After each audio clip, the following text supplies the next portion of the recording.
Well, good morning. Good morning. I am really excited that you're here today. I think today is an important, it's an exciting day. I want to continue kind of some thoughts. Last week I started a series of thoughts around this principle. Anything's possible. This thought's been going through my mind a bunch lately. I think in a room like this, where most of us gather, we have faith. We actually are here because most of us believe that God is able to do far more than we can ask or imagine. We believe that, and so we come together in a place like this. But our challenge, the challenge I think each of us face, is the fact that we live in a world that is increasingly pessimistic and cynical. We live in a world that reminds us of the impossibilities all around us. I have been giving a lot of thought this week to the fact that tomorrow we celebrate Martin Luther King Jr. Day. It's a day to remember the battle for civil rights all around our country and around our world, and the fact that so much more work is needed. But I tell you, the rhetoric and kind of the temperature of the culture around us probably makes many of us disgusted and feel like it's impossible for ethnic groups to come together. I heard Martin Luther King's, I believe it was his daughter, say this not long ago on a radio interview.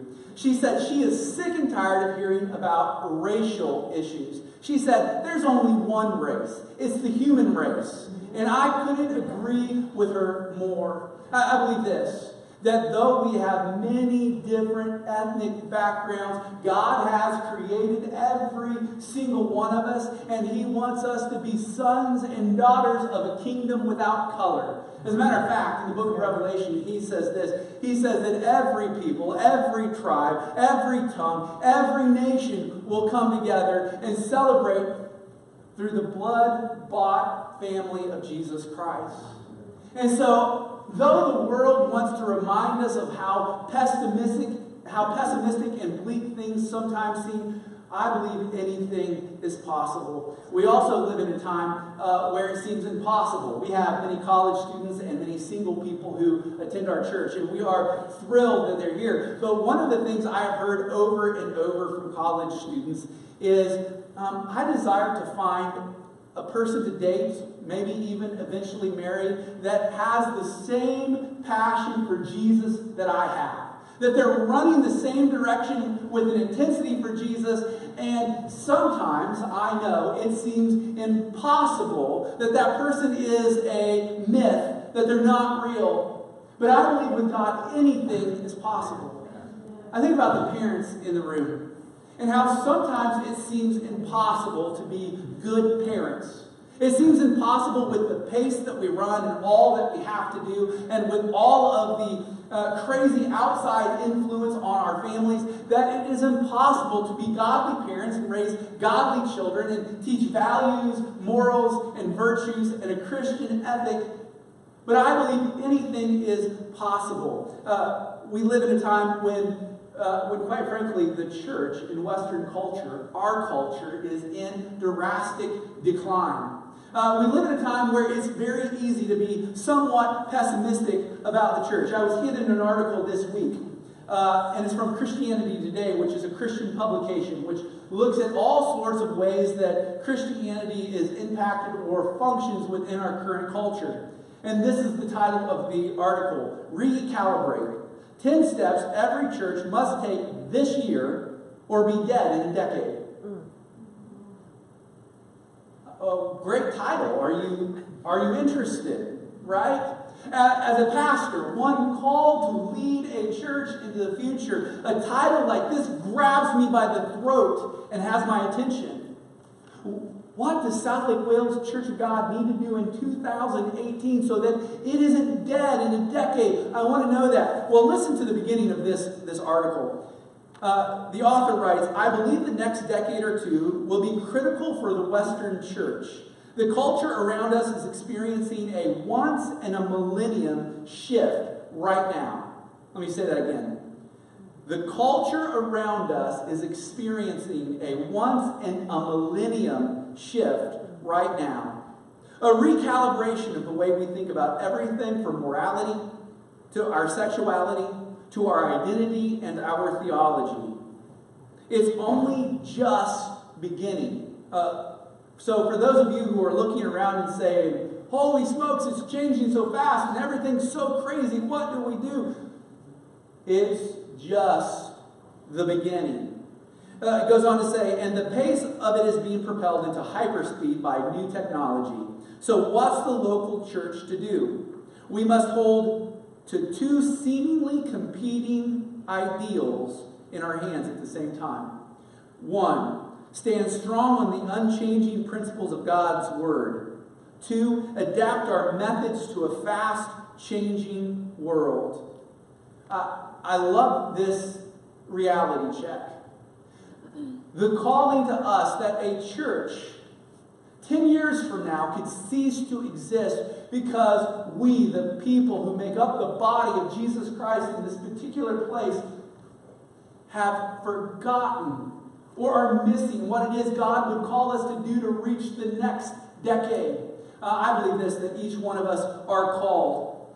We're called to be a part of a church that will pave a way for the next generation of believers. It's time for us to stand strong on the principles of God and yet make an impact in the world. So this article shares 10 things that are a priority. And I want to share just a couple of them with you briefly. The first thing is this that I want to mention. It's not the first one he mentions, but he says, any church that abandons biblical principles won't just fail to survive, they don't deserve to. That's pretty awesome, isn't it? The second thing we have to do is this, is emphasize discipleship and leadership training. Amen. He says the days of hiring a team of pastors to do all of the ministry is dying. He says the day of being able to hire enough hired hands to get everything done, that day is gone. It's time for the church to be a body again, to come together and for each person in the body to be equipped and trained up to use their spiritual gifts, as Ephesians chapter 3 says. That a pastor and the staff of the church are here to equip up the saints for works of service. He goes on to say this, that the next thing that we have to do is begin to be wise about how we spend our money, to be frugal in every area we can, because guess what? Every church in Western culture is seeing a decline in giving. That the average church in the United States of America and in Western culture are not getting more money, but people are giving less money, and so that we are forced to be more creative in everything that we do. Now, I say this just to remind us of the importance of being faithful, and the reminder that we're not alone in this, that we're not the only church that ever feels like, man, where's the money going? That on average, churches in the United States have seen a steady decrease in giving over the last 10 years. And then he goes on to say this, that we have to focus outside of our church walls, that the community is essential, that we have to engage to reach our community.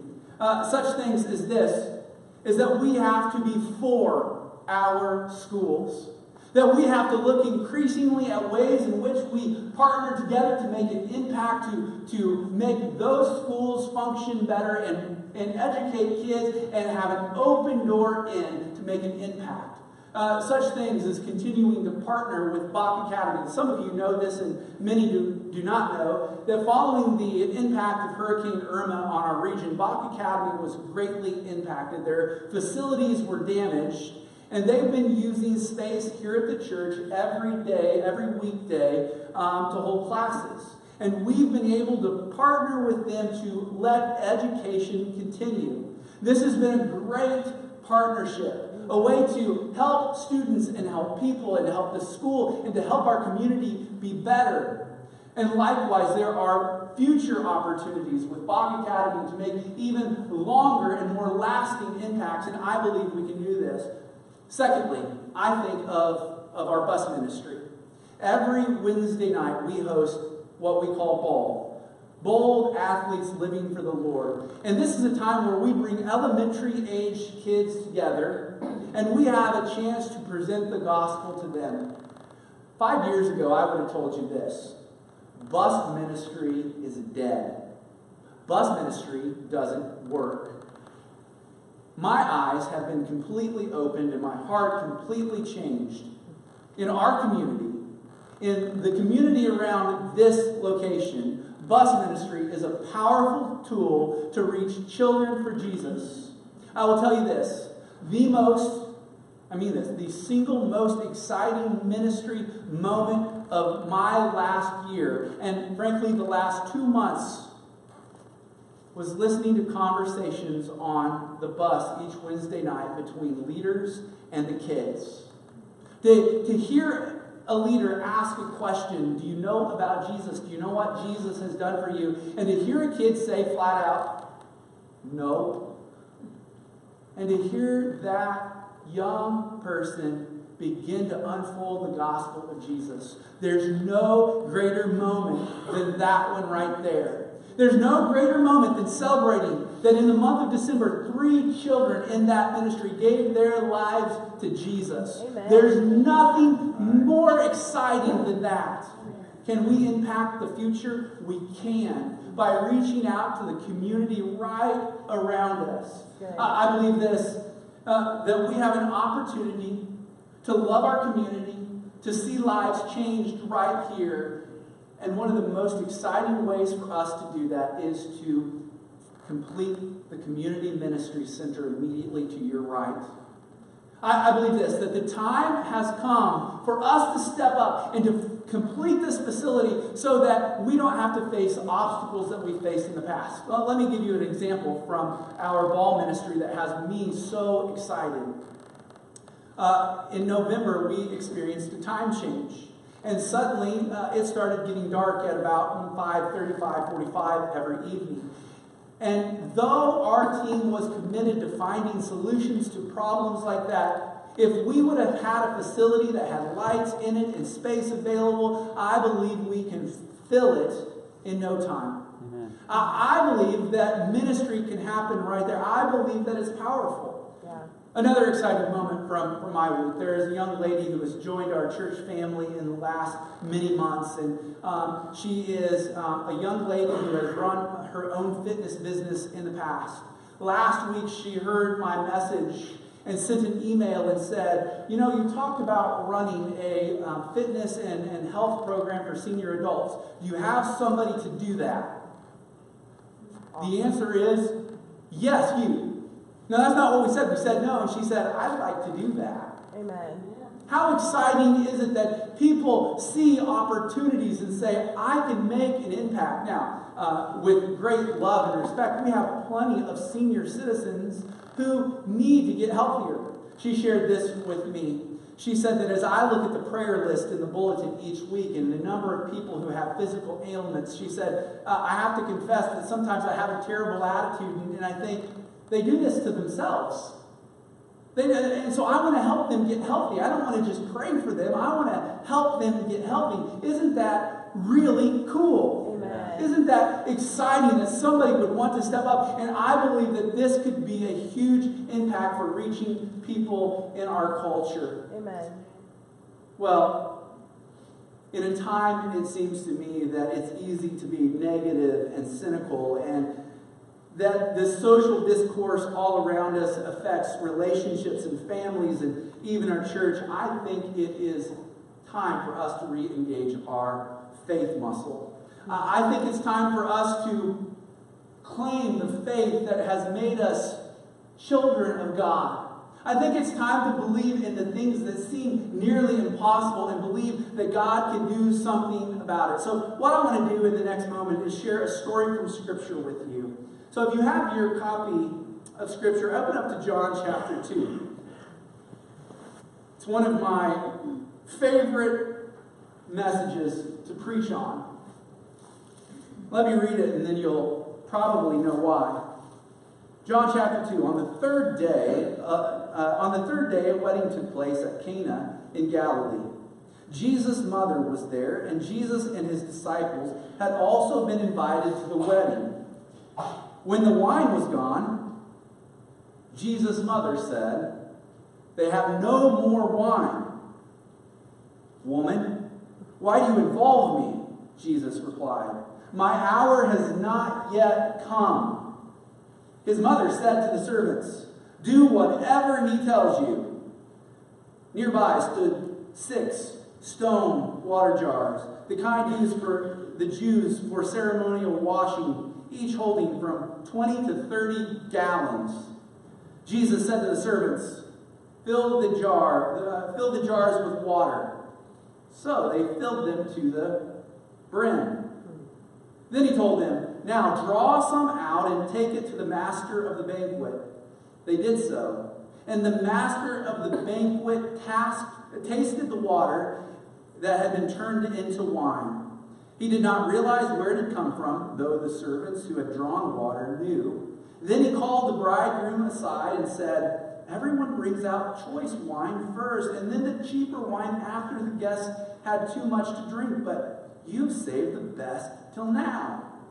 What Jesus did here in Cana of Galilee was the first of the signs through which he revealed his glory, and his disciples put their faith in him. When you read this story, you're tempted to think it's about wine. This story is not about the lack of wine.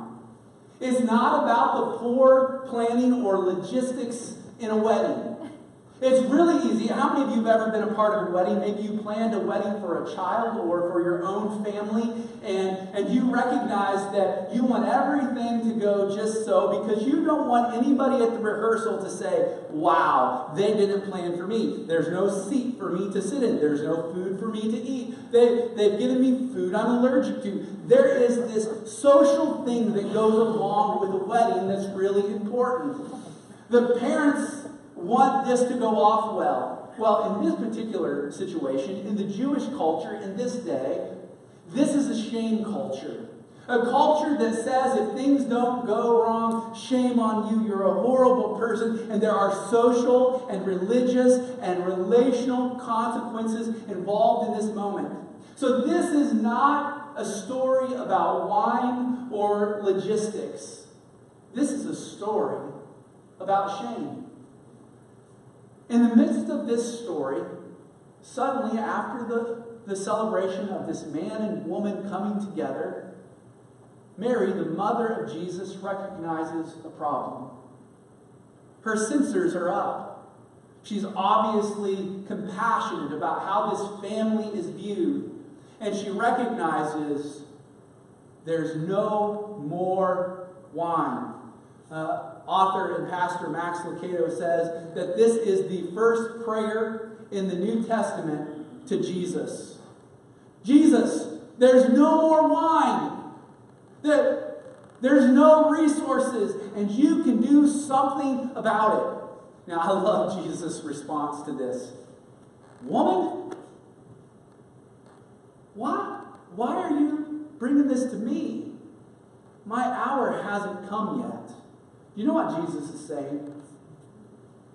He's saying, once we go down this road, once I begin to reveal the glory of God in me, there's no turning back. The only thing left is the cross. This puts it all into motion. Mary doesn't stop. She just turns to the servants, and she says, "Do what Jesus tells you." Now think about this for a moment. It's really easy for us to rush into an assumption here that Mary's telling Jesus what to do. But Jesus has a choice. Do you know what Mary has actually said with these words? "Jesus, your will be done." Servants, if he says do something about the wine, do something. If he says don't do anything about the wine, you do that. You just obey Jesus. And so Jesus turns to these servants, right? He catches these large jars, 20 to 30 gallons, 6 of them. Here they are, 20 to 30 gallons each. That's roughly 250 pounds of wine in each jar. That's a lot of wine. Somebody really cool figured this up for me between services. That's approximately 1,400 cups of wine. That's a lot of wine. And the deal is this, is that Jesus just looks at them and he says, fill it up. Here's the thing I want you to write down and take with you, to process and to pray about today. Anything's possible when you see the problem. Turn to Jesus and do whatever he tells you. Anything's possible when your eyes are open to the opportunities in front of you and you turn to Jesus and you wait for his will to be done. You do what he tells you to do. Miracles are often disguised as interruptions. Miracles seem to pop up when we least expect it, when we're not planning for it. Miracles are these opportunities for God to show up. Sometimes, however, we want God to do miracles the way we want him to. We don't want him to inconvenience us. We don't want to feel uncomfortable. We want to remain neutral and yet still see God do something for us. Let me give some real-time examples. In life, we often do and say things that hurt other people. Right?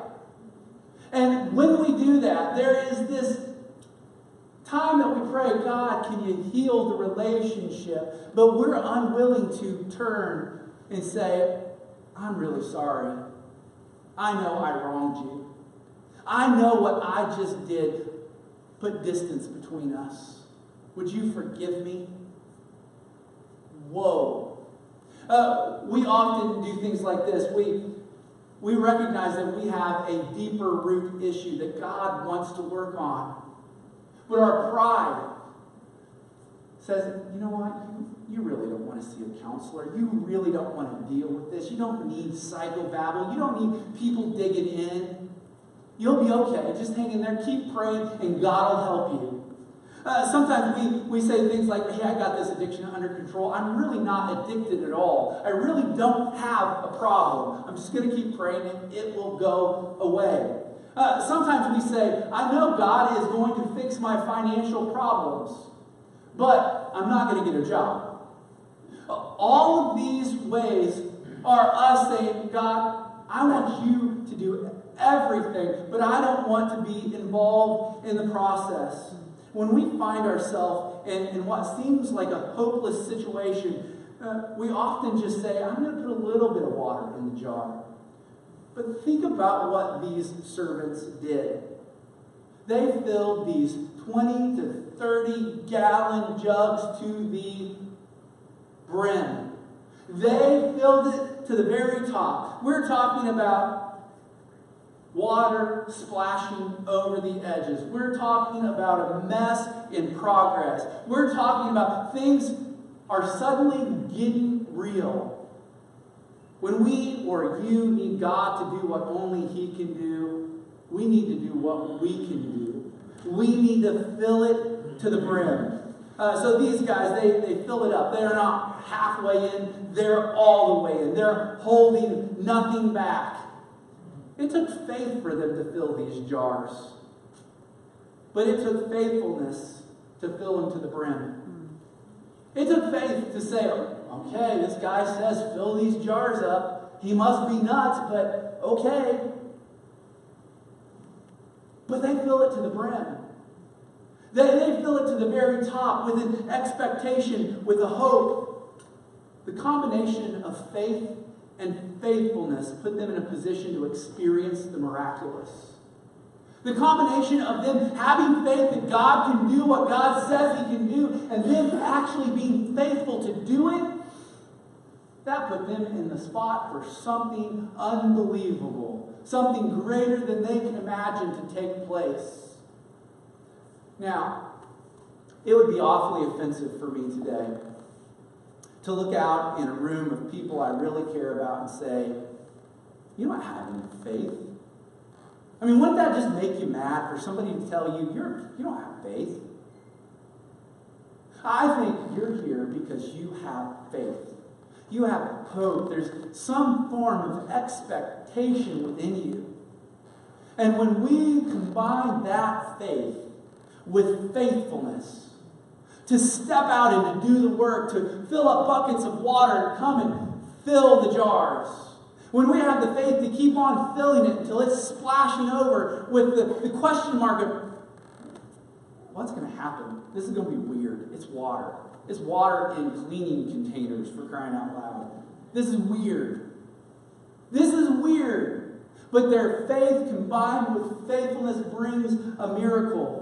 You know what the difference between an average life and an abundant life is? You see, Jesus says that he desires for his followers to have an abundant life, a life that is overflowing. You know the difference between an average life and abundant life? Filling it to the brim. Filling your life to the brim. Working to fill your life to the brim. It's just giving a little bit more. It's not filling the jar halfway. It's saying, I'm bringing all I have to this. I'm all the way in. That's good. Now, can you imagine this moment with these servants? I mean, they're servants. They take this first cup, they dip it into the water. They've just taken this water from heaven knows where. They put it into these giant jugs, and they stick a cup in to take it to the master of ceremonies. What do you think they expected to come out of this jug? Maybe some form of watered down wine, maybe like dirt water, maybe, I don't know. But they do it, and their skin on the line, they go to the master of the ceremonies. They hand him the cup. He takes a drink, and his response, oh my, this is the best wine. Did we get this backwards? I thought you were supposed to bring the good stuff first and save the cheap stuff until everybody doesn't know what they're drinking. It's the best last. You know, sometimes we tend to think that things are out of order. We tend to think things should have happened in a different way. Logistically, God should have moved in a different time, in a different way. But he has been just waiting for the moment, the miraculous moment, so we can see it's not about us. It's about him. Our job is being faithful. And so these servants learn a reality that I think we need to learn. Jesus doesn't make bad wine. Think about it for a minute. Jesus doesn't make bad wine. Jesus takes what seems like nothing water and turns it into something spectacular because these people obeyed him. Because they were willing to bring abundance. They were willing to fill it. So John 2:11 says this. What Jesus did here in Cana of Galilee was the first of the signs through which he revealed his glory, and his disciples believed in him. In the book of John, this idea of signs actually means something is pointing to reality, to a greater reality. These things point to what's really going on. In this moment, everybody at this wedding banquet recognized there is something great going on here. Jesus really is going to be God in human flesh. The disciples recognize we do want to be obedient and follow this man. There are miracles that point to a greater reality. Jesus came into a shame culture. Into a culture that made everybody feel bad when things didn't go as planned. And he said this, I want to take what's empty and make it full. Jesus took upon himself the burden of everybody else, and that's what he does on the cross. He takes upon himself the burdens we have, the shame we experience, and he brings abundance. Jesus steps into a story where the bridegroom, the groom, has failed.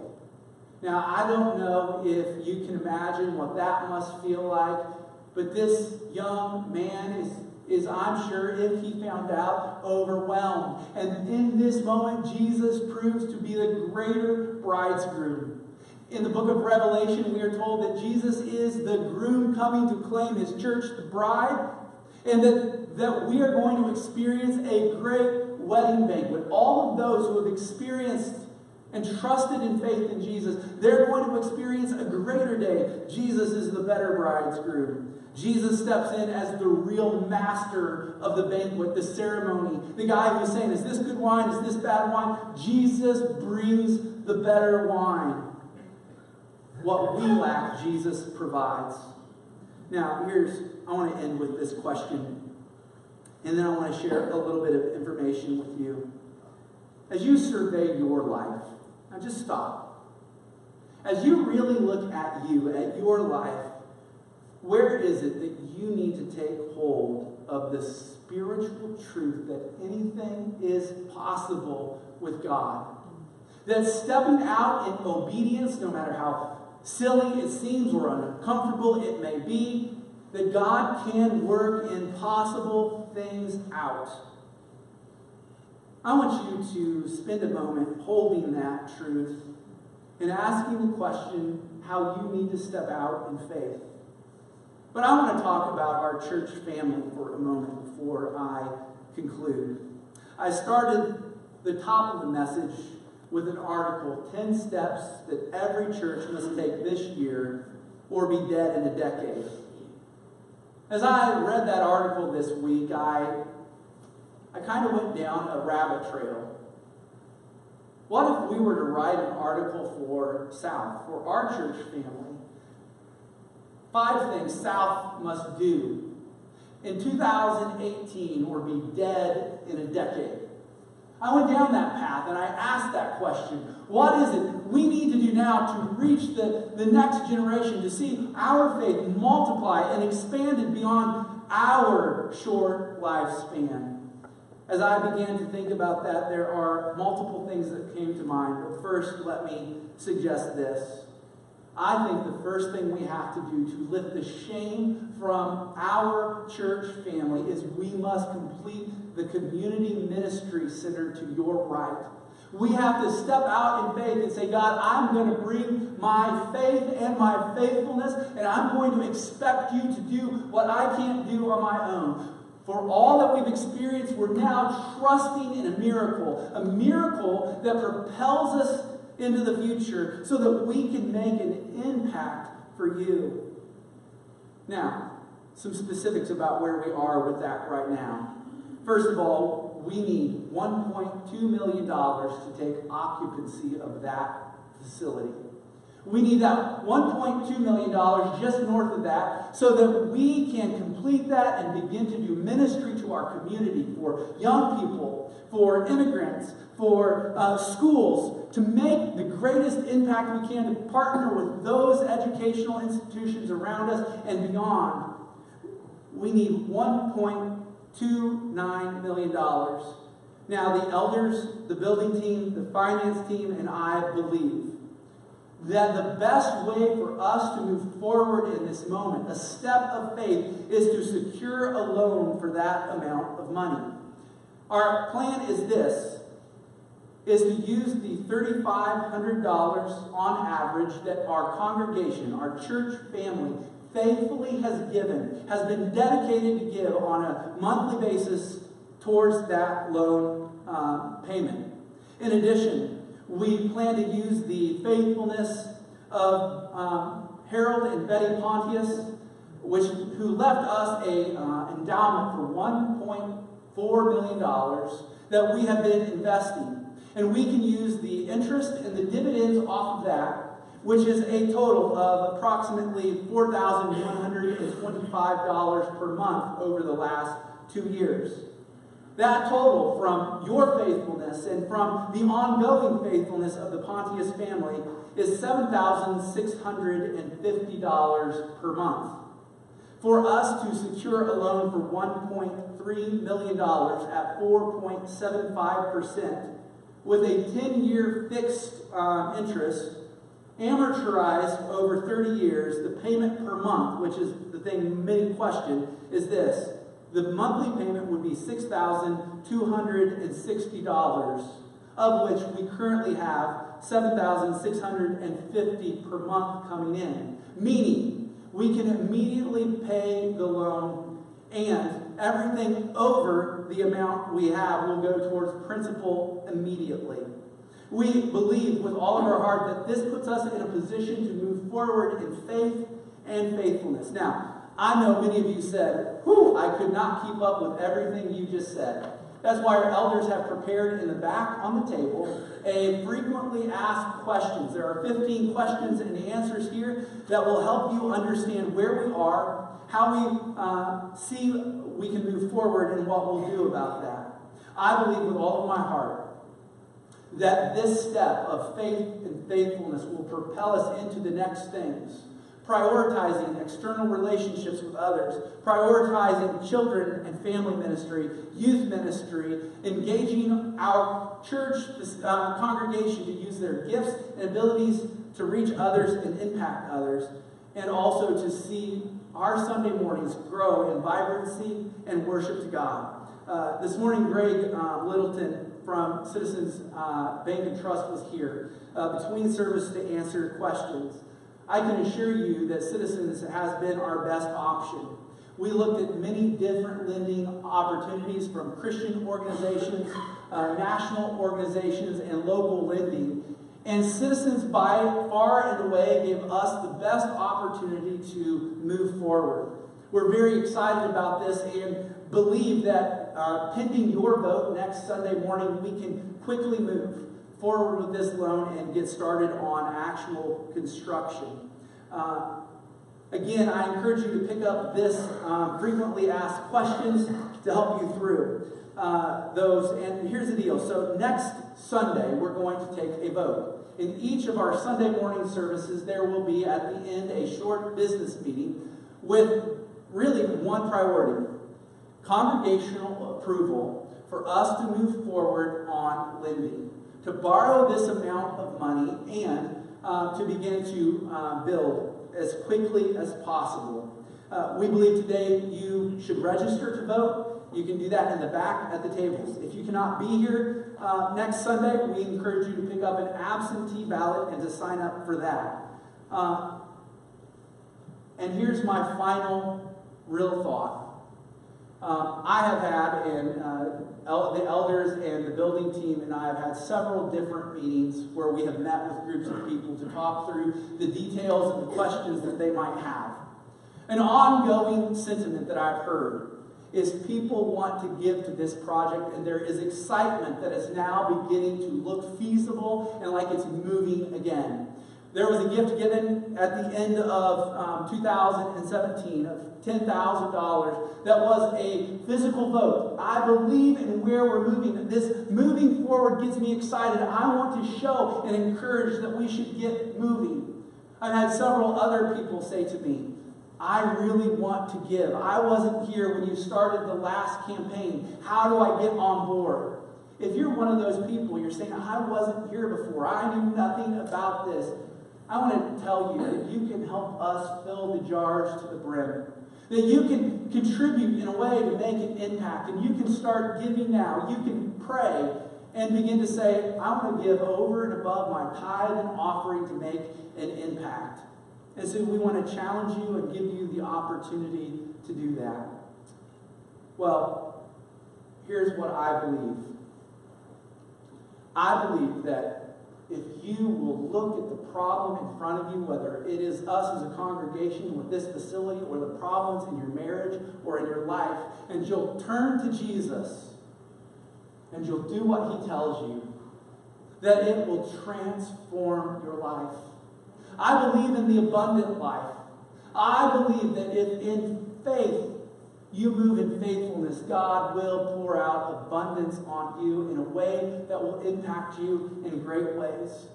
And so I want to just challenge you to join us in this process as a church family, for both you and for our church.